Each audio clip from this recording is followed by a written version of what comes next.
Hello. Can anyone around here speak basketball?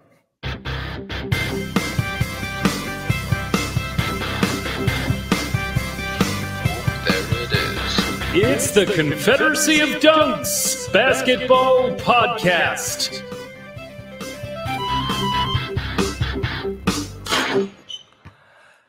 Kyle Lowry. Welcome to the Confederacy of Dunks Basketball Podcast. I am your host, Freddie. And who, sir, are you? I am the producer, Matt Duncan, and I'm having a blast here with all the buttons and the sound and music. Fred, how are you doing? I am having a great time. I have a quick question for you. Fair. You held up a dealer poker thing during our intro. For those watching on YouTube, I'm just curious, what is that? Is it a joke that I should understand? You know what? It was a spur of the moment thing. Don't know why I caught my eye during your intro, and I've actually just been, I've been using it in a way to fix my exercise bike. So that's why. Yeah.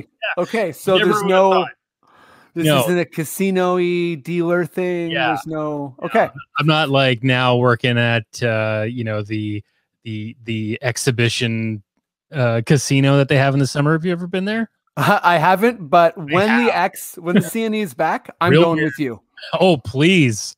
It's super weird and super packed. So yeah, once this is all over, I'm sure that barn will be roaring again. Hey man, last time I was at the X was with you and I bought a bunch of socks. They're so tight they cut off my circulation on my ankles. What? Yeah, don't buy socks at the X, folks. Okay. We got a really, really good pod today. Ian Gordon's back. You love Ian Gordon. Hilarious. Derick Deonarain's back. Yeah.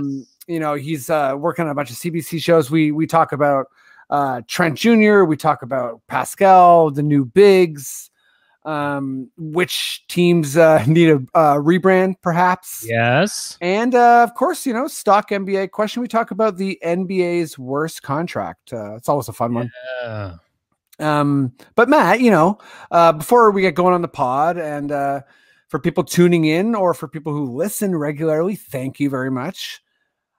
How can they help us out? Where can they find us? How can they go the extra mile if they want to?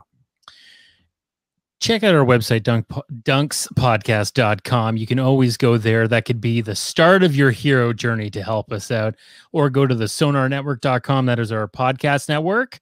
And we've got lots of great podcasts there. If you do go to the website, click the and more button. That's my favorite kind of button. The birthday song, my favorite lyric, and many more. So click that and more button and you're going to find us. You're going to find a whole slew of podcasts there that you can listen to. And then on our Twitter and our Instagram, we've got these link trees set up. I've been planting these things. I water it. We've got links you can click on for the Patreon if you want to support us there. If you want to listen to podcasts on the day we record, that's going to happen too. And as well as a toque. Ian Gordon, he has one of our toques. He displays it through the entire episode today. Oh, he was rocking it. Yeah, if you want to check out our YouTube, we do post the video on our YouTube so you can watch it there. If you just need to see someone, if you're stuck at home during this weird time and you just want to see us in our we'll wave to you, we hope you're well. Sometimes you just need us there to fill up the room, so power to you. But as always, please subscribe on your favorite podcatcher. Please, if you can, for a quick second, give us a rating and a review. Thank you to those who have. We really appreciate it. And that is all I have to say, and many more. Wow. Okay. I'm glad you went back to the and many more, because you knew I was going to bring it up. It was a special moment. Matt, you're a pro. I don't know what to say. You're my Matty D. You cover all the loose ends, and you introduce some weird ends. So whether it's someone's ears falling off because of not having our toque, or breaking into a deep baritone, and many more. I appreciate it. You're a pro. I'm lucky to have you. No problem. Last thing before we get into this, sure, most folks are reeling from the horrible news from the other night. So I will just say justice for Dante Wright. We'll learn more. But stop Asian hate. Black Lives Matter. Call your city councilors and defund the police, folks. And with that, I do believe we are ready to go and get this pod going. Maddie, if you feel like we're ready, please, sir, just give me those sweet words.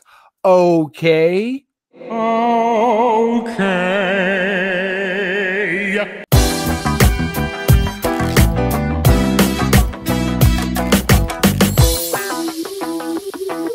Let's get going here on a super fun pod.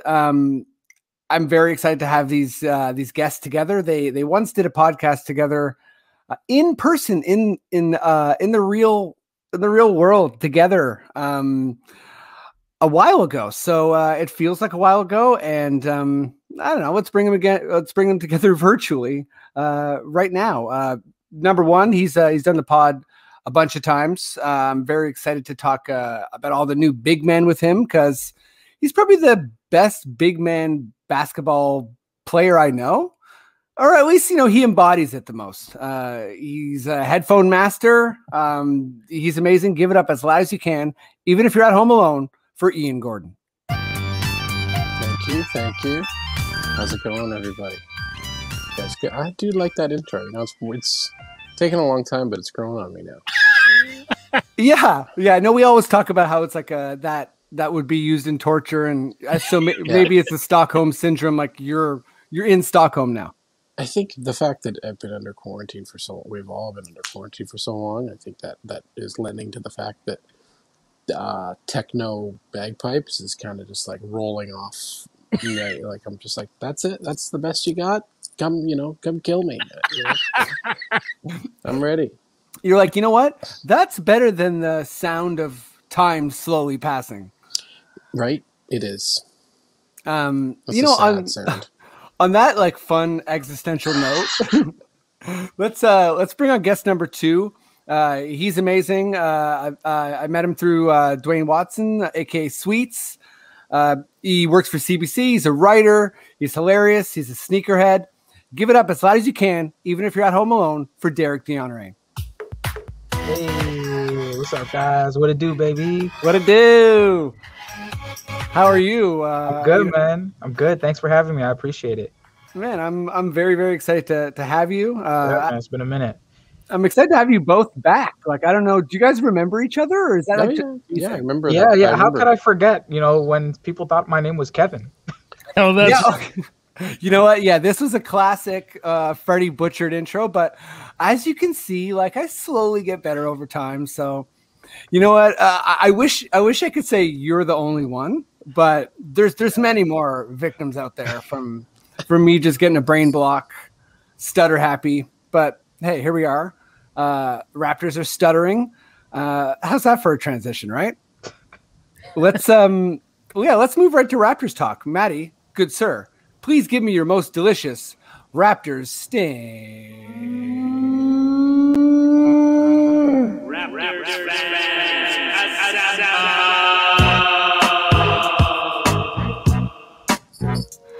You gotta let Matt do his audio, right?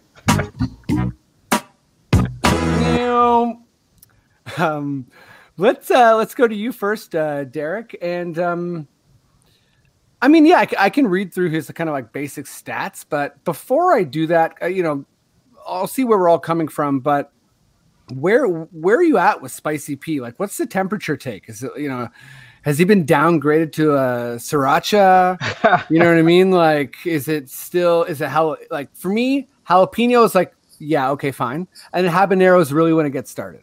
But yeah, anyway. I mean, I'm still high on Pascal. I mean, if we're talking like a hot one scale of ratio on hot sauces, like he's not a sriracha, but he's not like the bomb. Like I think he's somewhere in the middle right now, but for obviously like good reasons because of everything that's happened. Like I got a lot of thoughts on Pascal right now, and I'm high on him, but I'll wait to hear what everybody else has to say before I explain myself further. Okay, well, yeah, we'll see where Ian is. I feel like I got a Siakam T-shirt. I'm definitely, I'm not the driver of the bus, but I've been a big fan of Spicy for a long time. I didn't question the max contract, anything like that. I still generally like the contract. I think he's having some issues closing, but also I don't want to take all the points away, and I want to open this up because I think in a frustrating season, your main guy, even though it's also Kyle as well, becomes a lightning rod, and that's part of sports. So I don't want to be one of those fans that's like too defensive. Yeah, Ian, where are you at with Pascal? Are you frustrated, or are you? Yeah, he's a good player. Like you look at someone like Pascal, and you look at our team and kind of what we're trying to do, and he fits that kind of role that he's in. It's like we're always wondering, is he, sort of 1A superstar player? Is he the unquestioned leader of a team? I don't know. I mean, I don't know if he'll be that person, but he's like a 1A complementary player. He's skilled. He gets rebounds. He can get points. He gets to the bucket. He shoots it at a pretty good percentage. The one thing though is if I'm looking at, like, if you look at his numbers from this year to last, they didn't really regress immensely. He's got some bits down, some bits up. It's mostly the 3-point shooting. That's the factor that there's two things that I was looking for with Pascal. And now this might be system-based, and it might be, other players getting injured and the slow start, etc. It's been a weird year, so it's kind of hard to fairly judge him as an individual player when the team has been sort of going through so much in different ways. Well said. But the two pieces that I wanted him to improve on, he didn't. So I was looking for maybe, a bit more 3-point shooting. He's down in 3-point shooting. If you're shooting at 2 3-pointers a game, then you're a 3-point threat as far as the opposing team is concerned.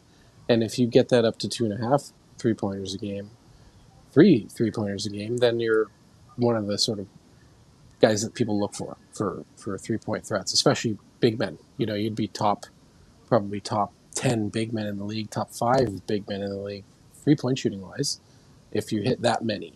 But if you go the opposite way, then I'm looking at it. And again, I'm not saying that he's been shooting worse. Maybe I think it's hard to say that it's, I hate to be this pundit who's like places blame on someone's shoulders or something. I don't think that's fair. But the fact that Gordon over the fact here. that it did go down is a problem. That's a problem, because if you're an opposing defense and you're scheming against him, then you look at him and you say, well, we don't need to worry about 3. And that if you take that out of his game, then he doesn't become one-dimensional, but he certainly becomes more predictable in what you think he's going to do. He's going to drive dish. He's going to attack the hole. It hurts him a lot. And I think I would love for him to shoot a better percentage. Like, if he could get over 50% from the floor, it would be huge. Like, that's such a big thing that a lot of people don't look at. But and again, that speaks to the threes going down. Like, man, if he was hitting either 2 3-pointers a game and 50% plus from the floor, that's great. But he's hitting 2.5 3-pointers a game and shooting over 50% from the floor, then we're talking like, that's amazing. But at the same time, I don't, like you said, I'm still okay with the contract. Like, we're going to talk about contracts and stuff later. So, but if you look at his, you say, okay, I can come to terms with this. Yeah, I think you brought up a lot of good stuff, and come to terms with it is a good take, because in a year of development where I think people are looking for all sorts of different things, some fans are like panicking and like, it's just all they can think about is the season. They want it to be over and they want to think about the draft. And then there's some fans that they there's the Lowry Masai thing, or the fans who are kind of like, why won't this team go on like a 15-game winning streak? And it's tough because there's so much nuance here, and I think you dealt with that pretty well. Just before I go back to you for a bit more on Siakam, Derick, I just wanted to tell the listeners just what we're talking about here. So into the season so far, Pascal's shooting basically 28% from three, which is pretty bad. And last year he finished at basically 36%. So like kind of to your point, Ian, last year he was 2.2 makes. This year he's 1.2, and that's just a huge difference with how the defense guards you. And then also, I think Siakam is one of those guys where confidence is big, and we're seeing what happens when you're the number one. It's like, you bring in a new move, cool, you'll get scouted. So it's like you have to keep developing. And, I think Pascal will. That's where my confidence comes from. I think he's just the type of person that won't stop developing. But also these late game situations are kind of like, it's almost like you can only develop by playing them. So I don't know. That's where I'm at. It's a little bit of a weird space. I hope we didn't take all the points away, Derick. No, not at all. I think you're right on the money with that. Like for me, my biggest reason why I have confidence in him is because I just really believe in the guy as a person. Like, I mean, more so than just him as a basketball player, like him as an individual, as a human being. I really believe in him. I believe in his story. I believe in his passion and his drive for the game, and the time that he puts in. Like, look, does he deserve to be critiqued when he messes up and makes a dumb mistake like double dribbling on a too fast break in a 2-point game? Yeah, but there's levels to the slander. Like you can be respectfully disrespectful with your jokes without being like racist, discriminatory, or just like, oh my God, yes, being ill on the guy. Like there's levels, right? Like, and look, that part's horrible. It really is. It really is. And like, unfortunately, like the way that this stuff works with the court of public opinion, like people are always going to kill him on Twitter with the Beyblade jokes and him spinning and how limited some of his skill sets are. Like Ian was saying, like where it becomes very predictable, or like how not clutch he's been during these like pandemic seasons. And especially because like now he's getting paid $30 million a season, right? Like when you're getting paid $2 million and like the expectations are low, and you surpass the bar, of course they're going to be like, yo, this guy's great. But when you're getting paid $30 million, they're like, I'm going to need to see a little bit more than like a spin, right? Seriously. So I totally get all of that. But I mean, again, anybody making that amount of money should rightfully be held accountable when they mess up, for sure. But the problem with like this like razor's edge of NBA Twitter and like people that just like react to shit on social media is that everybody like wants to hate, but then have their take be like hot too. It's like they want the Raptors to tank, but then they get mad when Pascal does something bad that leads to a loss that then helps the tank. Or like they want to say that Kyle Lowry's washed, but then other teams that are contenders are going to be clamoring for him, but then they want to give us like a pizza platter for him. Like it makes no sense. Well said. Like, and pizza platter. Just a pause for that's wonderful. Yeah. Shout out to the girl that did my sauce. But all of this to say is like, at the end of the day, like I believe in him and I believe in Pascal and his skill set, because there's really not that many like long rangy forwards who can cover like a crazy amount of ground, both defensively and offensively, and have actually been battle tested. Like we've seen this guy, he was like a number 2, number 3 in the playoffs. But if you do it on the NBA Finals level, like that to me, you're proven. Like when it matters the most, you came through and did it. And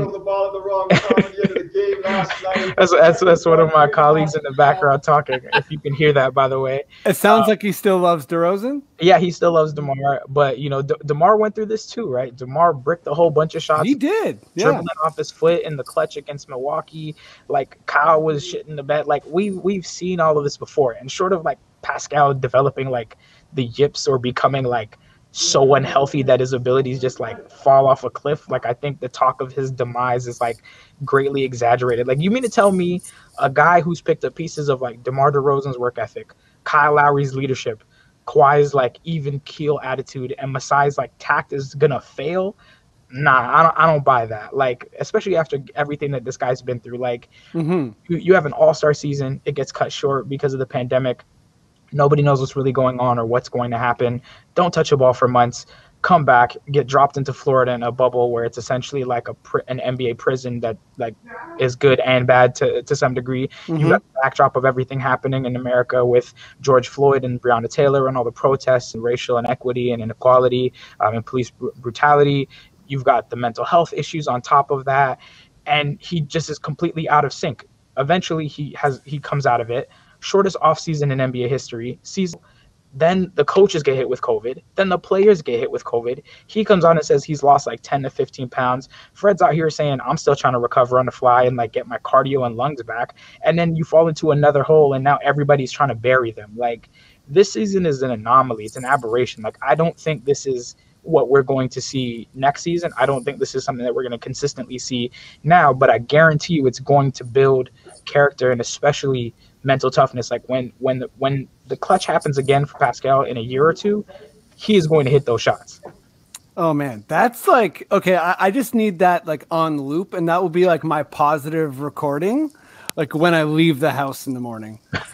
Because like I think that hardcore Raptors fans have this feeling, and you know, you never know with sports, but it's just, especially with Pascal, it's almost like there's this like, you know, I think for you know, during this pandemic, it's been rough for so many people. But my friend Carl, you know, he framed it so well. He talks about how, you know, during COVID, there's just extra blows for some people, and Pascal seems like one of those guys that's received extra blows, and I think it's gonna feel extra good when he rises up, and it just seems like he will. So you know, where fandom meets delusion, you never know.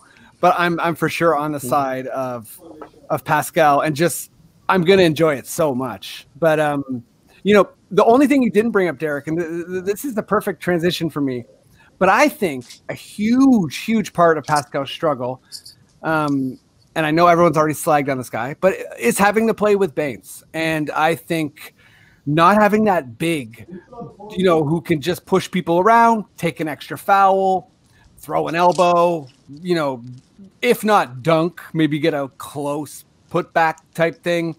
Boucher's doing all he can. But I, like many people, I decided he was a 4 like 3 years ago. And he's a great 4, but he's a 4. And, you know, we see that height's not everything when it comes to a 5, right? Some of the best 5s in NBA history are shorter guys, and they're just like huge and jacked. But yeah, Derick, let's just go. You know, I want your early thoughts on Freddie G. You know, let me just say, happy to have another Freddie. We got a Freddie V. Now we got a Freddie G. Freddie G and Khem Birch, the Canadian boy. We got 2 Canadians, so that's cool. Yeah, I mean, I like both of them. I think again, like with Khem, I think people are like getting a little bit too blown out of proportion. Like, oh, he's this Canadian guy and he's gonna like really kill it. Like, he's not a starting level big in the NBA, and I'm really glad that Nick Nurse came out and said like, I think he could be a really good backup big, because that's really ideally what I think his ceiling is like a really good backup big, really good rotation guy that could sometimes step in as a starter, but is not really going to be your main guy. But I think I'm excited for what he could bring, because of the fact that like the Orlando situation wasn't really ideal for him. Like in the same way that like when healthy, the Raptors have a glut of guards that like someone like Malachi Flynn is going to be stuck behind with like Kyle and Fred, and at the time Norman, now Gary Trent. It was the same thing with Orlando, right? Like Orlando had like how many rotations? Oh, yeah. They had Vucevic, they had Mobamba, Bismack Biyombo, now Wendell Carter. So it's like, if you're playing behind all 4 of those guys and none of those guys can really shoot the 3 all that well, what sort of minutes are you expected to get? Like, it's no wonder the guy never sniffed any real playing time behind all those other guys, because you can't play any of them together on the court because they can't shoot. So of course he's going to be the odd man out. And to me, I think that's what I'm excited about, is seeing what he could actually do with real minutes, with actual shooters surrounding him on the team, with good coaching, with good management around him. No disrespect to Orlando and Jeff Waltman and those guys out there. Okay. I sorry. I was just going to say, are we, like, when you were naming all those guys, I'm like, are we missing Jeff Weltman? But, no disrespect to Jeff Weltman. Yeah, no, like he was solid in his time in Toronto, but like, again, like I think it pays to have these guys in good situations. Who you play with absolutely determines how good you look, right? Like, totally. Kyle make people that are not really great NBA quality players look amazing, right? Like I think about Bebe, for example. He unfortunately he retired, and he's such a wonderful guy, but he's not really an incredible NBA level talent. He's really got good raw skills, good size, but Kyle made him look amazing. Kyle made him look like an incredible alley-oop threat, like whenever he was on the court, because of how good Kyle is and how good of a leader and IQ he is. And I'm hoping that if Kyle is healthy and everything works out, that we'll be able to see some of that with Khem, and he can develop some of that chemistry with our guys. And same thing with Freddie. I mean, I have little less expectations for Freddie because, again, he's on a 10-day. He's a young guy, didn't get drafted. But he's promising. He seems a bit heavy-footed when he moves. Like I get worried that like he might trip and fall, like how JV used to. But he's got good intangibles, and like he's got a good nose for the ball. Like he may not always get it, but the effort's there for sure. Okay, I'm gonna go to Ian, but let me just say quickly on Freddie G. I think I kind of like that he's heavy-footed. Like I just haven't seen it on our team in such a while, and like. One of his first plays, he almost like injured Stanley Johnson.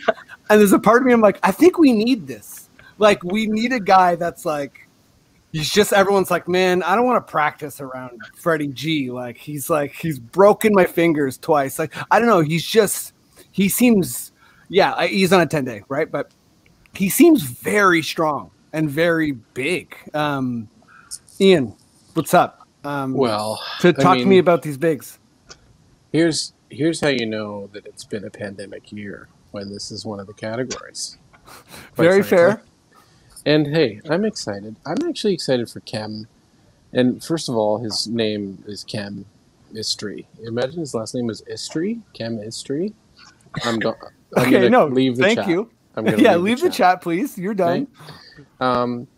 No, I don't know. It's cool. He's Canadian, so that's neat. But I mean, he's 28 years old, right? So, like Derick said, his ceiling for sure is back up big, and he fits our team in his sort of body style, playing style. 6'9", 235, like big enough, but athletic enough, and he's a rebounder, and he's going to crash boards, but like. I'm excited to have him on the team. I think that he might be able to make our team sort of next year going forward, like that. He might. Yeah, I think he might be like a solid give us kind of 15 minutes a game. 15 to 18 minutes a game, possibly. I don't know much about Freddie G. I like that he's a big guy because that's like me. One time. When we used to have a good team in high school, and then like a lot of guys got suspended or left, and so the team was kind of a wash one year. You had a badass team. We had a very good team. And the Jailblazers. And then it went to shit. And then, so the last year it was basically just me. And one time I'd kind of phoned it in so much that I forgot my basketball shoes to a game. Okay. So I like wore my Timberland boots to play. Oh, wow. Kendrick Perkins. Bro, I was killing it. I definitely got a double-double in those goddamn boots, Perkins style. And even though I haven't seen much of Freddie G playing, I think that I picture him in Timberland boots, and it makes me smile. Like at least in practice, maybe you can't play in boots like that in a full NBA game, but maybe in practice, Nurse lets him throw on a big pair of Sorels and kick somebody in the shins. Oh yeah, why not? Oh, I'm sure. And you know what? Like, I think our team needs some of that. Like, even some of the screens he was setting, I'm like, that's a moving screen. Like, you go out there and you sharpen your elbows before the game. You put lemon juice on your elbows. Get in somebody's eye. Is that a thing, or is that I just made it up now? But is that like it could happen? I mean, if you're elbowing somebody in the eye, you're doing enough damage without the lemon juice, probably. Yeah, you don't need the lemon juice. Like, and also if you have like a hardwood or a floor burn, that might hurt. Yeah. But I see. I'm thinking about people's elbows. But no, I'm excited about Khem. I'm happy that he's on the team. He's it's a part of our team that he ninth man, 10th man. Cool. But he could be a rock solid one. What if he comes in, he's one of these guys who averages, 580 from the field and gets you like 7 and like 8 or 9, like a Nerlens Noel or something like that? What's wrong with that? Well, I mean, even in that Knicks game, there was a part of me that was thinking, it's like, wait, what were we going to do against the Knicks? Like with watching like Randall and Taj Gibson and Nerlens Noel was like, man, they're bruisers. This team is like, I think Tibbs has done a really good job kind of like looking at who he has, kind of like, because they don't play very complex New York, but it's like they're very, very much playing within what I think they're capable of. But Derick, let me was it gonna go to you? Yeah. Let's go to you first on this one. Gary Trent Jr. is like, I just watched his open gym. It's called Destiny, which is fairly bold, but it seems to fit him. Like he seems like more excited than the average player to be a part of this team. He seems like he has gotten a lot of indication that he's going to be, re-signed or part of our long-term plans. He's gotten his, the plus-minus high, the game winner, his own personal game high twice. And the most recent one was 1 bucket higher than Norm's career high. Sorry, I got to say it. I love Norm. I won't stop loving Norm, but just got to say it. This guy's breaking records. Like, so my question is, what record does Gary Trent Jr. break next? I 1000% think he's going to break the 3-point record. Definitely. Like I think Donyell Marshall still holds it. Is it like 12? Yes. Yeah. Well, he doesn't hold the league one, but that's no, not the Raptors one, not the league one, but I think the Raptors one. I think he's going to get that. Like, I don't think he's going to catch like Steph or Clay or any of this guy, but like I definitely think he could get the Donyell Marshall 12 because like Kyle said it yesterday. Like he shoots the ball way better than any of us thought he actually could. Like I knew he could shoot, but like and when the trade happened, I was like, that's a good trade. Like he's a guy that like, tries on defense, is still young, that like Nick could instill some of that more defensive attitude into him, but his stroke is just as good as Norm's, and like he can still get, like, he's not gonna be dunking like Norm is, but he can shoot the ball just as well. And if the last 2 weeks have been any indication of what we can expect from a 22-year-old in like 2-3 years with him and OG developing, yeah, I think he's going to get Donyell Marshall's record for most threes in a Raptors uniform for sure. I love it. If we all have the same answer, that's okay. By the way, Maddie, I don't know if you wanted to answer this one. Oh no, wait, sorry, I got you on an NBA question. Never mind. But if you have an idea, I don't want to mess you up with too many questions. But I'm going to go to Ian next, just because mine also was Donyell Marshall's 12 threes. Because I'm just like, part of me was like, well, maybe that's actually Fred. But I think once this team, once Fred's back or whatever, he'll be the guy that is expected to keep shooting threes. Like, I think if he has a game where he has 17 or 18 attempts, people will be like, nice. Whereas I think Fred he'll be expected to get more people involved, etc. Ian, what record is Trent going to break next? Well, I can tell you right now that he probably would have broken the scoring record if Durst had kept him in when he got 44. Because the scoring record's what? Freddie's 54, right? Yeah. Oh, I was thinking that. He was not that far off. He had 44 points. And he had 44 points on 17 from 19 from the field. So this guy had 44 points with 17 makes and 19 attempts. Like, he was on fire. He did that in less than 3/4 of play, I think. Like, I don't think he played the fourth at all. Like, obviously were killing them, but like, if he can shoot the ball that way, and he's 22 years old, and we sign him for say 3-4 years. How long do we have him for now? I don't know what his contract Well, is. he's on a Rookie restricted contract. No, is it? Yeah, he's on expiring, but it's a restricted. So I'm excited about this guy for sure. The interesting thing about him is he's clearly a gamer because he does get steals. He does get the odd block. Like if you have somebody of his position, they either get those things, blocks and steals, or they don't. Right? Like they just don't. Like Tim Hardaway Jr. is a great shooter, but that's what he does. They don't expect him to do anything. I think this Raptors team is more like sort of we all do our part. We all scrape the floor. Like let's go. So I think he fits in with that vibe. I didn't realize he was so young as well. 22 versus Norm's 27. You'll take that any time. If you're basically getting the same player, if you're getting Norm-ish sort of numbers from a 22-year-old, then you're going to take the 22-year-old because odds are he's going to develop more, right? So if Trent can continue to develop on this team and he gets the playing time and, he's 25, 26 years old and he shoots the ball the way he does, that he's just going to get hot one game against an opponent where the game is sort of competitive and he doesn't have to sit, and he could score 55 points. Totally. I also didn't realize that he was a Duke product, and if he's 22, that means he was probably riding, I don't know how much he played, but he might have been riding a lot of pine behind guys like Tatum, right? So he might have been one of these Duke, I have to look it up, but he might have been one of these Duke teams that's so stacked that he kind of goes under the radar, and that's why you have another Masai like rubbing his fingers together because he's a ball guy. I didn't watch enough Gary Trent Jr. on Duke when he played for Duke, because I was obviously watching somebody else. Wasn't Carter Jr. on Duke too? Was he a Kentucky guy? He was a Duke guy, right? They had Tatum, they had Carter Jr. They had a crazy team. That Kentucky team had a crazy team, like 4 NBA starters or whatever. But it was that Duke was good that year too. And so he might have been sort of like behind, 2 or 3 positions. So you have somebody who was an high school All-American, played for Duke, obviously heavily recruited, and he obviously has tremendous skill, and he's only 22 years old. Like I'm high on him. I know that wasn't the question, but I'm excited he's playing for us.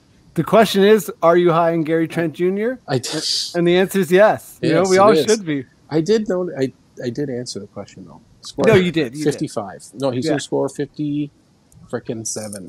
57. Wow. Isn't that insane? And it'll take like a buzzer for a 60, but it would just be like a joke. But it'll be like it might not be next year, it might not be. But man, wait till he plays in front of the crowd at the ACC. They're gonna go wild. It's gonna be like OG's wearing short shorts and Trent Jr.'s wearing short shorts. If I had upper legs like OG, I wear short shorts. Don't worry. When things go back to normal, you'll probably see like a Gary Trent OG sighting at like a OVO Fest one of these summers. Oh, for Can't sure, wait, guys. It's gonna be great. Oh my God, I do like our team's core, man. Me too. This season is weird. Like we're playing in Tampa. It's creepy. It's the Tampa Raptors. It's not the Toronto Raptors. No, these guys are aware of how amazing Toronto is, and they're also aware of how much they're getting the short end of the stick living in Tampa. Like they're probably like, "Fuck, damn it." Yeah, there's definitely I want to party in Toronto. I know there's definitely a bleak part of it. Like I know some people are like, "Oh, they're enjoying the sun and that sort of thing," but it's like it's not the same as like having all your stuff. Maddie, what's up? Do you got a idea of the next record Gary Trent Jr. will break? Look, he's not. I threw this at you. Sorry. That's okay, but this is one that every game I watch, I'm always like, what's going on with the defensive box plus minus? And I think he's going to beat, you know who number 1 is in Raptors history for defensive? Let me guess. Defensive box plus minus. Yeah. What do you think? Somebody you would think? It's Keon Clark. I was going to say Keon Clark. Keon Clark is number 5, actually. Oh, okay. I'm going. Let me say Marcus Camby. No. It's Yogi Stewart. It's someone that has, I don't know, a little South American flavor, maybe. Oh, stop it. Rafael Rujo? Garbajosa? Better not be. Baby! Yeah. He's got 3.3. That's what he's got. And Jamario Moon's number 2 with a 2.0. Wow. Yeah. Honestly, shout out Jamario Moon. Love Jamario Moon. I love the story of Jamario Moon. That I think he was playing for Detroit, or no, was this Popeye Jones? I can't remember. It was one. I think it was Jamario. It was either a Raptor with character. You know what I mean? Like those two guys, they're similar to me in how they're so positive. And they're like their energies and their spirits, right? But I think it was Jamario Moon. He found out that he was gonna be a Raptor, and he packed his stuff and he drove to Toronto. He's like, "See you later." Right down the KW or the 401. Yeah, that's how you know Detroit is shit. That's pretty great. And okay, just before we switch to NBA stuff, Although I'm going to say nice now. my favorite, or one of my favorite, like driving to become a Raptor stories is when Jermaine O'Neal tried to cross the border with, I think, something like 18 to 20 vehicles that he didn't like even register. And I don't know, it was so good. It was just like, there was an interview. It's like, yeah, I tried to get all my like rides across the border, and they were like, they wanted some info and I didn't want to give any. And anyways, it was one of those things where I'm like, this is insane. And I love this guy already. Big J.O. fan. But man, I was excited when we got him. Let's hit up some NBA stuff. Matty, good sir, please give me your most Adam Silvery tugboaty NBA sting. This is Adam Silver. Classic.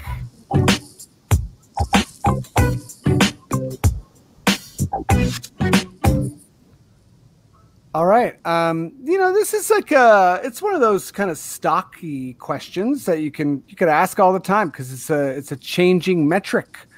But it's always an interesting one to me because it kind of, for me, it shows how you look at a player's value and what you expect of them. So let's go to you first, Ian. Who is the current worst contract holder in the NBA? Well, I did some sort of cursory research on this, and as you would, and I was kind of looking at it, and there's a few that people seem to say the John Wall, Russell Westbrook contracts, and in fairness, though, they're tons of money. You're paying them into their 30s, but these guys, in particular, John Wall, when he signed that contract, you don't expect the Achilles. You know what I mean? You don't expect all the injuries. Totally. Yeah, he was prone before, but he was an amazing guard. I don't know if there was a time where in his career where he was the best guard in the NBA, but I would say that there were a couple of years where he was top 3. In particular, when he was absolutely on fire, going end to end with it, doing whatever the hell he wanted with it. But he just couldn't keep up, for whatever reason. He led the league in a corner 3 assists. Yeah, I remember but you pay that money for somebody who you look at as your Steph, your Kyrie. You give him that money because you think you've seen what he can do, right? And he's a number 1 overall pick. Blah blah blah. Same with Russ. Same kind of logic. But Tobias Harris, for me, sticks out because Tobias Harris, nice one. I don't understand how this guy is getting paid as much as he's getting paid, and it's going to haunt Philly because they have 4 more years of this guy, and it's tops out at 37, that's a lot of money for a guy who's for $37 million. You could be getting Russell Westbrook numbers. You could be getting that guy, and then if you're Philly, you're like, well, fuck, we have Tobias Harris for all this goddamn money. And we do want to keep Simmons and Embiid, but you can't now. So that the funny thing about that contract is if you look at it, you're like, either Tobias is gone and they're gonna take a haircut, because nobody's gonna give them fair value, or somebody like Simmons is gone. That team, that contract alone, and they also have Horford. But that team, you're just they got rid of Horford. Oh, you're right. Yeah, he's in right. OKC now. Yeah, it's been a long year. That was Well, Philly once more he got busy, but the Tobias Harris contract is brutal. That's my answer. That is a fantastic answer. That was that's kind of where my head is at too, because we'll see where you're at, Derek. But similarly, I think if you're a smallish market and you drop a super max on a guy, that is extremely unlucky, like John Wall. I guess, yeah, if it's fair for people to say that is the worst contract, but that's not where my head is. Like, I'm just kind of looking for a bit of a mistake as well. Yeah. So who's yours? You guys kind of mentioned him out the side. I have two that are in my head. I would say obviously Al Horford. I mean, because of his age, not because of the numbers that he's putting up. Because even on a bad OKC team, he's still putting up like 15 and 7. It's not horrible, but he's not like the guy that he was with the Hawks. He's definitely not even the version that he was with the Celtics. And I still don't understand why the heck Philly got him when they did. So it's a bad contract because he's like 34 right now. That contract expires in like 2022, 2024. So you're going to have this guy till he's like 38. I mean, at that point, I would probably just run the risk of having a Tobias Harris who could probably still shoot the 3 at 37 than Al Horford at 37, 38 with like as a big guy. I don't know. So I would say Al Horford, but my other pick, and technically, I mean, his contract ends this season. It's season expiring. Okay. But I still think it's a really, really bad contract. Otto Porter Jr. Otto was and that's a bad decision. Like Washington, that was their final move, kind of like Tobias a little bit. Yeah, he has done nothing for them. No, well, the thing is, I remember that. I think it was like maybe 2016 or 2017, and like he had like a bunch of offers, and it was like between the Wizards and the Nets, and then the Nets were like, "We'll pay you like 100 and something million," and the Wizards matched it, so they kept him at like 106 million for like 4 or 5 years, and then like traded him away the next year to like the Bulls, and then it was like he's just been averaging like, I don't know, like 5 and 2. Like I don't even know what he's doing. Like he was injured and stuff, but like that was just a bad contract for a guy. Shout out to Otto Porter's agent, man, because that guy definitely.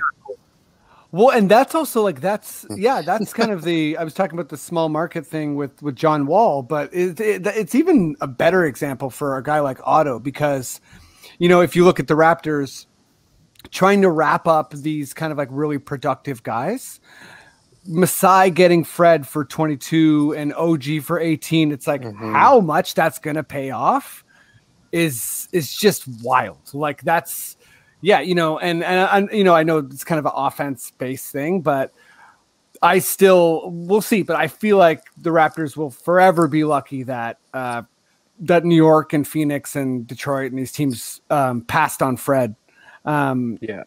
But sorry, Ian, do you have one more thing? No, I was just agreeing with you. Yeah, so mine is, I think you guys' answers are better, but I like mine. There's a bit of a different angle. Mine's Kevin Love. He's best. So I kind of was thinking, similarly, like I look at a guy like Blake Griffin and that was a bad contract or whatever. But again, it's that like signed by the Clippers, sent to Detroit. It's kind of like they needed to do it. The Kevin Love thing was sort of like in the wake of LeBron. And I think Kevin Love was like, yeah, I'll max you guys out and then I'll just go where I want to go. It's totally LeBron's fault, that whole contract, for sure. Oh, for sure. But like, it's like, he's totally a shine turd next to LeBron, a total polished turd. I mean, polished turd, I think is a bit much, fair. But also LeBron can polish him. I like Kevin Love. I know what I mean? Like, I'm not. Poor guy. He's listening to his pod. He I know. I'm sorry, Kevin. My apologies. He's devastated from that comment. Yeah. Even he's not even the best Kevin in the NBA. That must hurt. And Kevin's not even, you know what I mean? Oof, yeah, there's a couple Kevins now. But like the thing I was going to say with Kevin Love too, though, is that he even did the thing where he's like, I'm going to be like a bad dude and work my way out of here. Like there was the gif of him like whipping balls at people, but like he didn't go far enough. So he's just still in Cleveland. Like another trade deadline has come and gone. And it's like, this guy's still there. And watching him play against the Raptors, I was like, what's going on? Like, cause they have like other bigs they should like want to develop. And anyways, he has 3 more years. That's why I was like, he's gotta be, it's not the money. It's not that high, but do you think that when he was going in to sign that contract or like to negotiate it, he had like just on loop of him D'ing up Steph Curry in the Game 7, just be like, this is what I'm going to give you every fucking game. You know what I mean? Oh yeah, he's like November versus Charlotte. This is fucking me. Okay. He's like everyone who likes Kyrie's shot over Steph. Watch this. Watch that. You see me? Look at this. Look at this foot shuffle. You know. All right, let's go to Derick on this. And Matt, I want you to answer this question too. So please do come in. I am looking for a rebrand of an NBA franchise.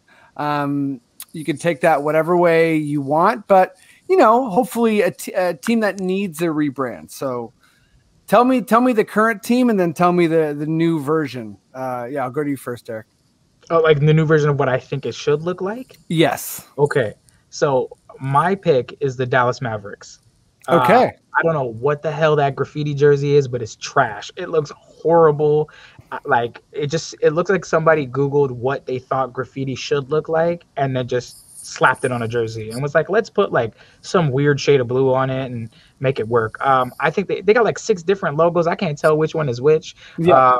And then even like their simple clean jerseys from like the Dirk era. Like I feel like this is Luka's team. You got to have something for Luka's era, and I don't think a rebrand would be bad. Like they have a nice aesthetic.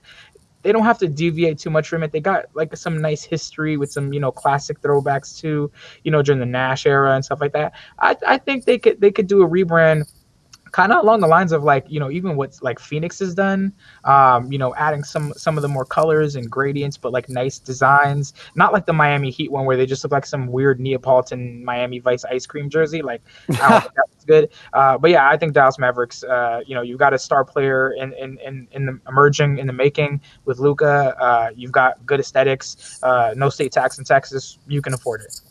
I like it. Yeah, do you think they should stick with the Mavs too? Like, is that like Maverick? It's like, is that still mean something, or is that like up for debate too? No, I think they should still stick with it, right? Because like Luka is essentially a gunslinger. Like, even though he's not a great 3-point shooter right now, and I still imagine that he's going to develop into like an MVP candidate over the next few years. But he's got some time. He's got time. He's got all the skills in the world. He's got the swag. And, if they make some moves and move Porzingis somewhere and get another big star next to him, they can make some real noise. I like it. Ian, what's up? Is there a team in need of a rebrand? And whether it be new name, new colors, new vibe? I think so. Actually, it's funny. It's a good question because I think there's a lot. There's more than one. Yeah. I really like the Dallas answer because it's been a long time since I've enjoyed their jersey in any way. Yeah, because it's kind of just a type of blue or a type of green. In particular, their championship jersey where they beat the Heat. That jersey is really lame to me, and they're still kind of going off that vibe. But I also think something like the Orlando Magic. Oh, nice. Here's the thing. Their jersey is it's kind of like Phoenix, and it's got that classic 90s throwback style, and the colors, the blue and the black, really work. But their name's the Magic. Throw me a magician. You know what I mean? Give me a deck of cards like Whammo Bammo in there, or something like the that. Orlando in and of itself. Just give me like you're sawing somebody in half, like anything, any kind of magic motif. For God's sake, why wouldn't you do it? You know what I mean? Like a wizard hat, bam. Although really get the But here's another one. Another one is I think the Clippers need to as well, because they're always in the shadow of the Lakers as the Clippers. If you just did away with the Clippers entirely and came up with something different, the crocodiles, you know what I mean? Okay. The manta rays. Hey, crocodiles would be sick. You could go all green, right? And that would counter the yellow. You could be like, oh, you're the Lakers? Guess what's in the lake that kills, you know what I mean? Crocodile. And they're all green. I like that a lot. And sorry, I'm just getting excited because when you were doing that, it's like, oh man, I realized there's a ton. But yeah, there's so many. And for me, none of them are the Pelicans. I like that they chose the bird. I love the Pelican. I'm like, I like they the should Pelican. play up on the Pelican even more. They should have their logo. They should have like the Philadelphia Fanatic, but a pelican with a huge thing, and he like swallows You know what I mean? He swallows stuff. Yeah, swallows the ball, dunks it. Bam! Right? Okay, Matt. Matt, I know you got one. Oh yeah, I got one. Put a little bit of thought into this. I've never really liked the name. I've never really liked their jerseys, but my pick is the Cleveland Cavaliers. Okay. Great answer. And, you know, I think that also because of LeBron too, I feel like, you know, through LeBron's career, Cleveland has kind of, you know, he's definitely kind of had some kind of weird control over the team, even when he's left. And I think that, you know, as he's moving to the end of his career now, of course, he's going to come back and sign a one day and retire as a Cleveland Cavalier. That, of course, that's going to happen. But they need to, like, prepare for the post LeBron era of the NBA. And yeah, like, I'm even good with, like, dropping Cleveland from the name. If you do keep it, look, they're known, they have the Rock and Roll Hall of Fame there. Call them the Cleveland Rock. Get Drew Carey more involved because he loves to sing Cleveland Rocks. Mm-hmm. You know, they're known as the Forest City. You could call them the Forest City Cleavers. You know, you're like, I'm trying here, Gilbert. I'm trying. Yeah, no, I just think that, yeah, the C on a flag on the end of a sword, I'm just not digging whatever that thing is. And I think it's time, Cleveland. You need to move into that new era. I absolutely love it. I don't have a really good name, but I think Memphis is a classic. Like, Vancouver Grizzlies honestly makes perfect sense. Memphis Grizzlies is like, okay, you got a lot of music history there, but you also got some, like, more, like, kind of, maybe, I don't know if it's not more special or more weird or whatever, but I think it's funny that there's, like, wrestling history there. So if they called them, like, you know, whatever, like the Memphis Wrestlers is the only idea I could come up with, which is why my rebrand sucks. But the other one I have is, I think Sacramento's not fooling anybody. They're not Kings, obviously. But why don't they go full, like, you know, Golden State Warriors? It's like, well, you're in San Francisco, so Sacramento, why don't you just call yourself California Kings? It's the capital city of California. Everyone would make fun of them for sure for, like, a couple months. But then after that, they'd be like, California Kings is pretty, like, I like that. I like it better than Sacramento Kings. It's got some flow, right? I mean, it sounds like a Red Hot Chili Pepper song, to be honest. I know. As soon as I said that, I was like, oh, man, Anthony Kiedis would be like, hey, yo. I don't know why he just pops in and says yo, and then he names a bunch of American cities. He comes to the games and, like, shoots the t-shirts. He's like, give it away, give it away, give it away. Yeah. You know what? I would actually love to see that. We're in full cheesy joke territory. Like, he'd be their Ric Flair woo. I think it's about time we hit up some quickish questions. What do you say, guys? Sure thing. Yeah. All right, Maddie, give me that beautiful quickish questions sting. Oh shit! Sorry, dude. There we go.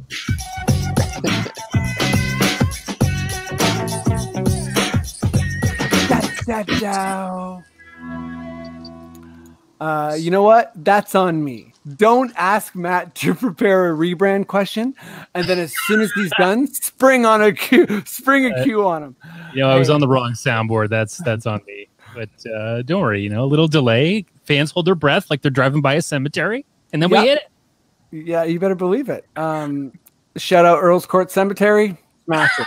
You know what I mean? Rogers Road. I've never heard anybody shout out a cemetery before. Got like a reggae horn in the back as you drive by.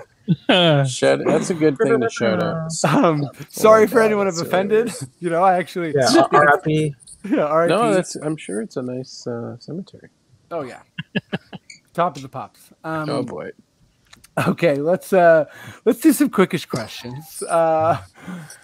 Hopefully none about the Earl's Court Cemetery. Let's go Derek and Matt. You guys ready? Cool. Yeah. Okay. Let's do this. Oh wait, I didn't get my spiel. Sorry. Okay, my mini spiel. I'm gonna rush these questions. You got to answer as quick as you can. I don't want to waste any more time because I forgot to do my spiel, but people know it. Okay. Derick. Yep. Our player acquisition strategy is clearly headed in the direction of getting players who vaguely look like musicians. Fred, Drake, Gary the Weeknd. Who else is out there that we should target? There's this, I can't remember his name. There's this one dude on the Atlanta Hawks that kind of has like the old Bieber haircut, and he's a 3-point shooter. I can't remember his name though. Kevin Huerter? Yes, I would get him. I would totally get Kevin Huerter. Yep. And Bieber's the perfect yes. That's the perfect answer. Yeah. Ian, if you could equip Aaron Baines with a piece of illegal equipment, i.e. brass knuckles, to bring/wear on the court to improve his game, what would it be? Well, I would probably give him some, like, I want to give him some sponges. You know, I think he just needs some sponges, just in general on his body. And Sure. Or maybe if you could get some caution tape and just wrap the caution tape around him and then just stick him kind of in the corner and then people know he's there and you just kind of just leave him alone, you know? Sure. I thought you were going to say flubber. No worries. Matt. Yeah. Which former NBA player would you hire to personally coach Siakam? What specialty would you want Siakam to gain from that player? Wow. Boy, okay. I think, maybe I might need a little help finding this person, but I need someone that, has some confident flash to them. I want to say like Allen Iverson for some reason, because I feel like also that is a wild take. I would love. He'll help him deal with like all the fan pressure and stuff. People, it's like people still say practice to me all the time. Practice. So like, I think I don't know. Allen Iverson might be the one. Hey man, this is Quickish Questions. At the very least, help with his spin shot. Yeah, you answered with the answer. Perfect. Yeah, Pascal's the question. Yeah, exactly. Pascal's the question. AI's the answer. Okay, Derick. This is a bit of a rating one. Okay. We don't have these guys under contract for next season. Lowry, Johnson, Trent Jr., Gillespie, Watanabe, Birch.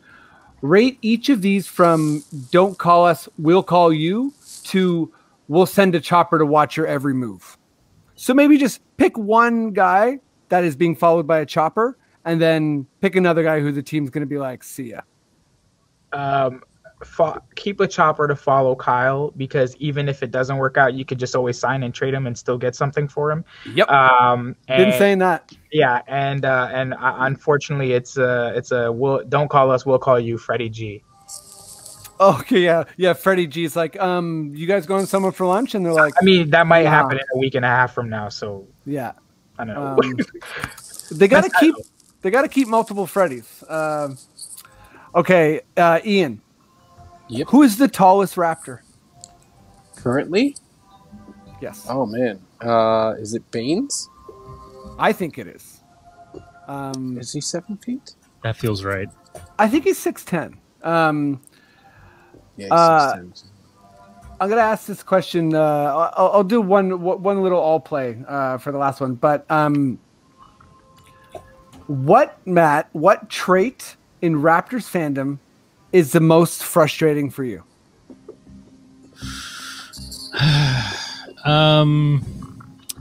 Well, I mean, I'm used to this with different sports as well, but I think it's the panicked shitting on the team. Panicked shitting. Agreed. Okay, so panicked shitting, just like take it easy.